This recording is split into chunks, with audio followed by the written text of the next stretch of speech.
No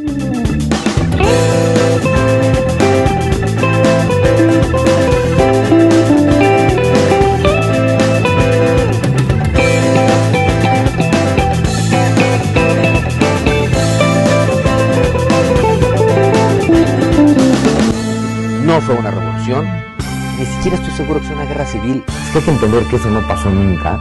Es un periodo muy oscuro de la guerra de independencia que nunca nos cuentan. Lean El misterio del águila. Y el que más perdió con esa revolución fue el pueblo.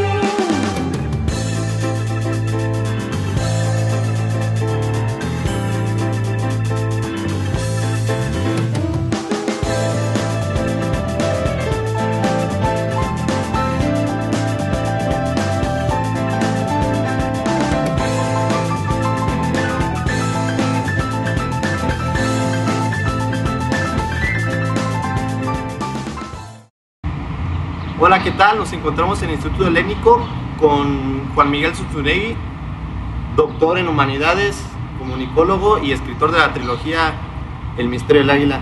Me acompaña Salvador Espinosa. ¿Qué tal, Juan Miguel? ¿Cómo estás? Hola, ¿qué tal? Bueno, de estar aquí. muchas gracias por recibirnos. No, hombre, no sé. Y pues bueno, empezamos con la entrevista. ¿Por qué estudiar comunicaciones después de haber cursado 5 años música? Pues lo que pasa es que yo empecé a estudiar música en la prepa. Salí de la prepa, me metí en la prepa abierta, la acabé en unos cuantos meses. Entonces el tiempo que me tocaba la prepa, pues empecé con música. Y en mi casa me decían que me iba a morir de hambre, que iba a ser un bueno para nada, que iba a ser un inútil, que iba a cantar en un bar con tragos, que iba a ser un bohemio, que iba a ser un borracho, y todas esas cosas que no me importaron. Y me metí a estudiar música. Por ahí de los 18, a los 18 me volvieron a echar exactamente el mismo discurso. Y a los 18 como que se los creí, ¿no? Y entonces dije, bueno, pues está bien. Digo, tengo muchas inquietudes, además de música voy a estudiar otra cosa. De hecho, yo entré a comunicación sin terminar, o sea, sin salirme de música. En mi primer año de comunicación seguía estudiando música, fue cuando de pronto dije, no puedo con las dos. Y la verdad es que ya había estudiado pues casi 5 años de música, no sé, como que lo que yo quería ya lo había resuelto, o sea, digo, ya sabes, música, después de 5 años de carrera, esta carrera dura 7, 8, 9, según donde estés, ¿no? Entonces de pronto dije, llevo 4 años y medio en música y me faltan menos para acabar comunicación en la que acabo de entrar que para acabar música. Y dije, no, güey. Entonces me quedé con comunicación. Bien. Básicamente. Y cuando terminas la licenciatura en comunicación, haces un posgrado en Madrid y luego haces ya el doctorado aquí en la Universidad de Latinoamérica en Humanidades. ¿Por qué te decides por esta área? Pues en realidad lo que pasa es que yo entré a comunicación como muchos jóvenes que entran a comunicación porque no tenían idea de que quería estudiar, ¿no? Entonces entré a comunicación porque yo quería estudiar, cuando dije, bueno, que letras, historia, hizo otra vez el asunto que estaba muy de hambre y demás. En fin, y comunicación fue como que, pues ya sabes, yo la estudié y me encantó la carrera, pero sí digo que es como la carrera del intelectual y artista frustrado, ¿no? Que como que no te animas a meterte de lleno a lo que quieres. Y pues comunicación la verdad es que es un excelente tronco común para luego finalmente sí despegar para la rama que tú quieras, ¿no? Y yo tenía muchas inquietudes, sobre todo intelectuales. Entonces terminé comunicación y bueno, sentía que me faltaba muchísimo en filosofía, por ejemplo, que fue el primero que estudié, una maestría en filosofía y me maestría en humanidades, doctorado en maestría en humanidades. Y pues ya de pronto me fui clavando en la cuestión histórica, la cuestión filosofía, sobre todo de historia y filosofía. Y pues bueno, ahí me quedé, ahí me atrapó, por eso me fui a Madrid a hacer el posgrado en materialismo histórico, finalmente, bueno, pues, filosofía de la historia. Y el doctorado, pues fue ya nada más, no sé, para que se vea bonito cuando te entrevistan en la televisión y diga doctor, pero no. Bueno, por lo que leímos en tu trayectoria, has estado en varios medios, has estado en radio, en televisión, has hecho columnas, ahorita estás de docente. ¿Por qué enfocarte en la escritura de libros? Pues mira, siempre me gustó escribir, de hecho, bueno, pues en comunicación además tienes que escribir, de tus tareas son escribir cosas, ¿no? Y desde entonces empecé a escribir bien, y a los maestros les gustaba, pues, ¿no? Me decían, no, muy bien. Siempre me gustó, desde que acabé la carrera empecé a trabajar escribiendo, bueno, redactando en una agencia de publicidad, y de pronto, por puro azar del destino, caí en una revista, y luego en otra, y hasta que de pronto dirigía una revista y dirigía otra, y pues me fui quedando en la escritura a nivel artículos. Me inquieté hacer libros, por ese libro cuando estuve en Madrid, por eso es porque pues, tenía clases en la noche y ya todo ya libre, y entonces me hice un libro. Pero en en realidad cuando ya me dediqué a la novela histórica, por ejemplo, en este caso, es porque pues, aquí en mis clases, particularmente las de grandes mentiras de la historia de México, pues finalmente le puedo llegar a un público muy reducido, ¿no? O sea, que puede venir aquí a mi aula. Entonces dije, bueno, hay muchas cosas que decir, pues vamos a decirlas en libros. Y resulta que la novela histórica es el género más leído en este país. Entonces dije, bueno, pues hice también una colección de ensayos de historia, pero me enfoqué sobre todo en la novela, pues porque es la forma más fácil, ¿no?, de llegarle a un público más amplio. En tu trilogía del Misterio del Águila tratas temas controversiales y polémicos. ¿Tú crees que hoy en día el comunicólogo necesita ser polémico para poder sobresalir? Pues mira, es que depende, ¿no? Ser polémico puede ser un recurso. Lo que pasa es que puede ser un recurso barato si eres polémico a lo tonto, ¿no? O sea, es decir, yo creo que no tiene caso ser, es como algunos deciden ser irreverentes, ¿no? En lugar de polémico. Y sí es cierto, cuando eres irreverente, cuando eres sarcástico, cuando eres polémico, puedes llamar la atención. Pero si solamente lo haces para llamar la atención, se acaba notando que no tienes un verdadero contenido, ¿no? O sea, el contenido de mis obras es polémico, bueno, pues porque estoy haciendo un análisis de la historia y de la psicología del mexicano, y pues llego a conclusiones que definitivamente son muy distintas de lo que siempre nos han dicho, y la polémica se da por eso, pero en realidad mi objetivo nunca fue ser polémico, mi objetivo fue simplemente plantear alternativas, y eso causa polémica, por supuesto.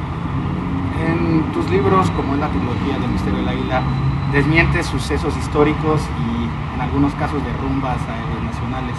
¿Esto te ha traído algún tipo de problema, algún tipo de censura?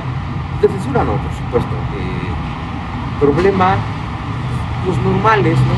Tengo un troll en Twitter que no deja de fastidiarme, que es un académico de la UNAM, con estos sacros guardianes de la historia oficial, que todo lo que digas fuera de lo que nos han enseñado siempre no les gusta, y además sí, ultra izquierdista, apasionado. Entonces cada que yo defiendo a algún personaje que la historia ha tachado como conservador y por lo tanto mal, entonces me dicen, claro, es que tú eres yunquista de ultraderecha, y en fin. Pero pues bueno, todo el mundo que tiene Twitter se arriesga a que lo troleen, ¿no? Y llega un momento en que dice, qué orgullo, tengo mi propio troll que se dedica exclusivamente a escribir todas las semanas artículos en la jornada contra mí, porque eso sí también lo hace, todas las semanas va un artículo contra mí, a escribir en mi cuenta en Twitter, a mandarle mensajes a mis seguidores diciéndoles que no me sigan, porque soy mentiroso. Tengo mi propio troll. Está muy bien. Ya quisiera uno yo. ¿Hasta dónde crees que tenga responsabilidad los falsos cimientos históricos que planteas en tus libros de artículos la situación actual del país? Bueno, en realidad, la situación actual del país para mí es resultado pues, de todo nuestro proceso histórico, que precisamente, ¿no? Lo que nos cuentan es que nuestra historia es una continua evolución, lo cual para mí dista mucho de ser cierto. Y también siempre nos cuentan que nuestra historia esta evolución fue un transitar de lo conservador a lo liberal, lo cual para mí tampoco es cierto, porque estoy convencido de que sigue siendo un país conservador en todos los sentidos. Los políticos son conservadores, hasta los de izquierda, porque son de izquierda de la década de los 60. Las instituciones son conservadoras, los intelectuales son conservadores, todo el mundo, o sea, desde luego los políticos y los ciudadanos son conservadores. Nadie quiere cambiar, todo el mundo quiere que el país cambie, pero nadie quiere cambiar para eso, ¿no? Entonces, sí creo que definitivamente si nos contaran una versión más crítica, o sea, yo no digo que yo tenga la razón en la historia o en las cosas que yo digo, yo todo lo que hago es planteamientos y tratar de que la gente piense, que critique, analice y llegue a conclusiones, pero estoy convencido de que si toda nuestra historia la estudiáramos así, entenderíamos que somos responsables de lo que le pasa al país. Y mientras que en la historia oficial prácticamente es como decir, no, nosotros hacemos todo bien, pero Hernán Cortés, la Malinche, Santana y Porfirio Díaz nos destrozaron. Y dices, bueno, ¿cuándo vamos a sernos responsables de nuestro país nosotros, no? Justamente en varios de tus artículos hablas de que es necesario cambiarle chip al mexicano. ¿Cómo crees que los medios de comunicación puedan ayudar para generar ese cambio? Bueno, los medios de comunicación no van a ayudar para generar ese cambio porque no quieren, ¿no? O sea, en realidad uno ve las series que sacan de Centenario y Bicentenario y es, vaya, el guionista agarró el libro de la SEP y dijo, ya está, ¿no? Por supuesto que los medios, pues con todo el impacto, con todo el poder de la industria cultural, por supuesto, si plantearan series con contenidos alternativos, si plantearan más cuestiones polémicas, y, o sea, no sé, si se arriesgaran a meterse precisamente en esta polémica de cuestionar un poco, pues sí, podrían colaborar muchísimo, pero yo creo que los medios son de los más interesados en mantener el statu quo de nuestra mente así, adormecida. Carlos Monsiváis decía que en México hay más comunicólogos que mexicanos. ¿Cuál crees tú que deba ser el perfil de un comunicólogo para que logre ejercer en su carrera y no termine en otros? Pues mira, yo creo que un comunicólogo tiene que estar consciente de entrada que tiene que hacer una maestría después de la carrera, ¿no? Porque, bueno, pues eso ya pasa en casi todas las carreras, pero comunicación yo no lo estudié hasta que terminé, porque cuando lo estás estudiando, normalmente le pasa a mucha gente, ¿no? De pronto te da esta impresión que además también te critican tus amigos, conocidos, parientes, te dicen, es que en tu carrera estudias un poquito de todo, pero pues mucho de nada. Entonces eres un todólogo que no es especialista en nada, porque llevas, pues bueno, filosofía, como sociología, psicología, hasta que entendí la carrera, dije, hasta que terminé, dije, a ver, claro, es que no es que sepa un poquito de todo, es que lo que estás estudiando no es para ser comunicador, es para ser comunicólogo, es decir, analista de la comunicación. Entonces tienes que saber de filosofía, de historia, de arte, de psicología, de sociología, para entender el fenómeno de la comunicación y cómo la comunicación finalmente mueve mentes y por lo tanto mueve masas, ¿no? Entonces de entrada tienes que tener una cultura general amplísima, leer una cantidad de libros exorbitante y terminando tu carrera estudiar otra cosa. ¿Qué beneficios le trae a un comunicólogo estudiar o especializarse en algo?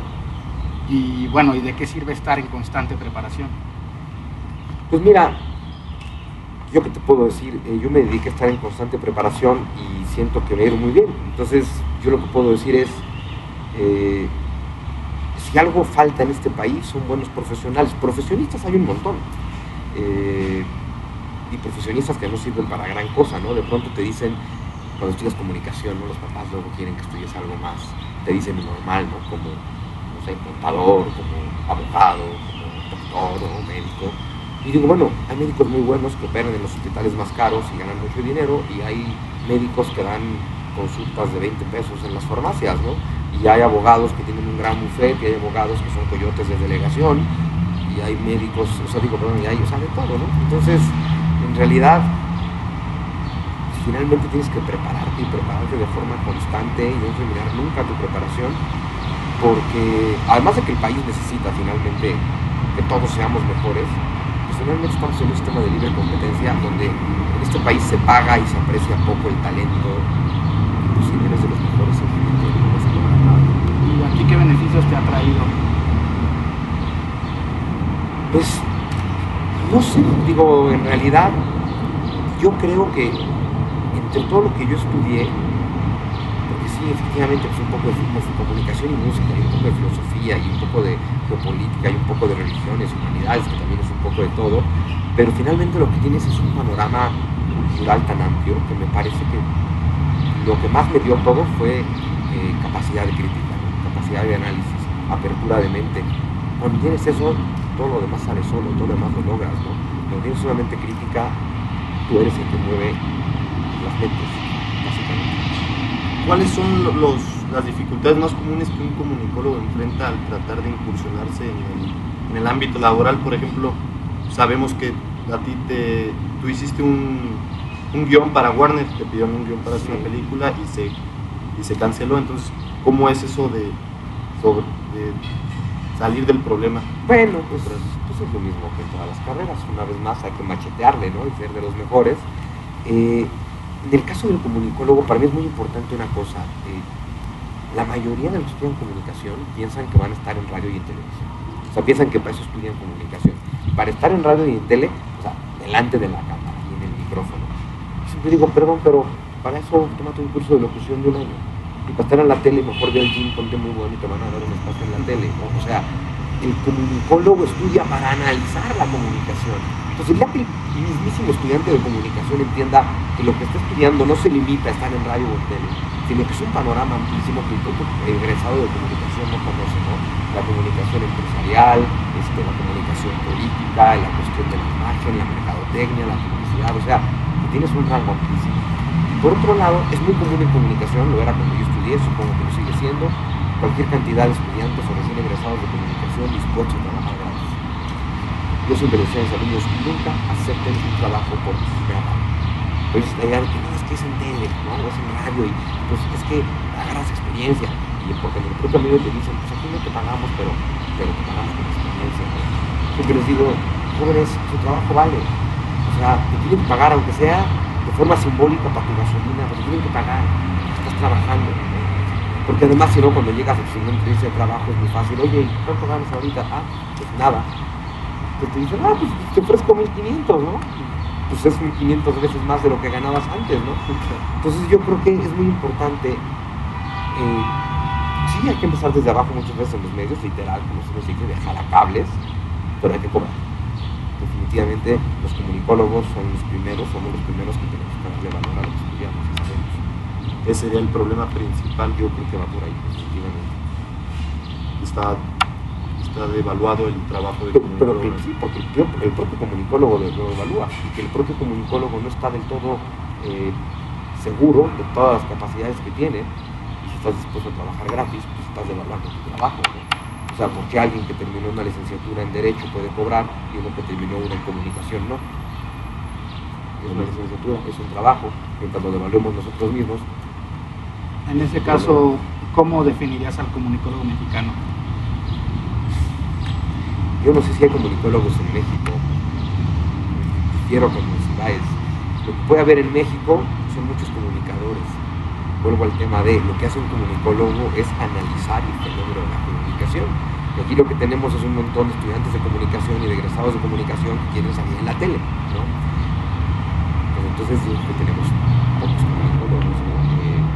Yo creo que más bien haría falta que el que estudia comunicación entienda qué es un comunicólogo, se dedique a eso, al análisis. En México falta muchísimo análisis profundo de las cosas. Vemos todo por la superficie. Y es el comunicólogo el que tendrá que encargarse de meterse a las entrañas de prácticamente todo. Exacto. Bueno, pues estuvimos aquí con Juan Miguel Zunzunegui. Gracias por recibirnos aquí en el Instituto Cultural Helénico. Estuve con mi compañero Daniel Buenrostro de Shams. Gracias por acompañarnos. Hombre, un placer. Muchas gracias. Hasta luego.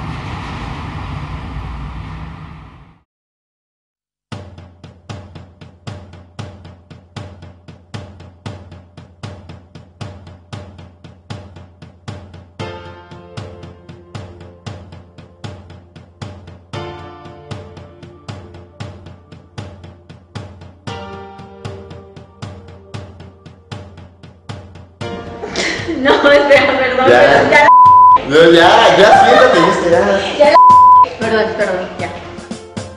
Fue experimentar en un viaje de trabajo que nunca lo había realizado, siempre lo había hecho por vacaciones o por diversión. Si te ves amateur, pues el cuate no te va a tomar en serio y la entrevista puede que salga mal.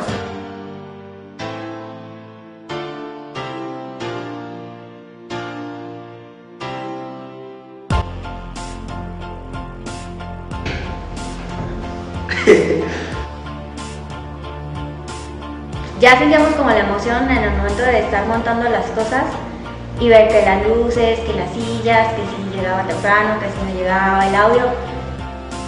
Todo es en vivo, entonces tienes que estar preparado de todas las formas y es como una adrenalina muy buena saber si te va a salir bien las cosas o no. Controlar los nervios es lo más difícil. Pues lo más difícil fue estar cuidando las cámaras, que no fallaran.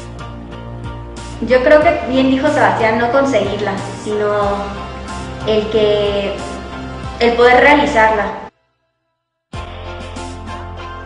No, pues este ejercicio sirve mucho para los estudiantes de comunicación. Te demuestra que no hay cosas imposibles de lograr, como entrevistar a un personaje de talla nacional. Que no se ponga nervioso, que la persona que entrevistan es una persona más y que no se preocupen por el hecho de que estén enfrente de alguien muy importante, que ellos van a ser igual de importantes algún día. Pero ya cuando vi que faltaba como 1 minuto para que te terminara la entrevista, pues dije, ya lo hicimos. Pues. Los 10 primeros segundos son los más críticos, pero pasando ya de eso, la entrevista sale normal. De las cosas que más me gustaron fue como el compañerismo que hicimos y yo creo que hicimos un muy buen equipo. Lo mejor para mí fue al final ya más relajados y cuando vimos que ya todo había salido bien. pues él también viene desde abajo y ha tenido que trabajar para llegar hasta donde está. Me dio mucho gusto haberlo escogido a él para entrevistarlo. Que se diviertan y que no se pongan nerviosos, no pasa nada. Estar con los compañeros estuvo bastante agradable. Que escojan bien el equipo, sin duda alguna. Yo creo que escogí un muy buen equipo y ya con eso, mientras haya un buen equipo, ya lo demás está resuelto.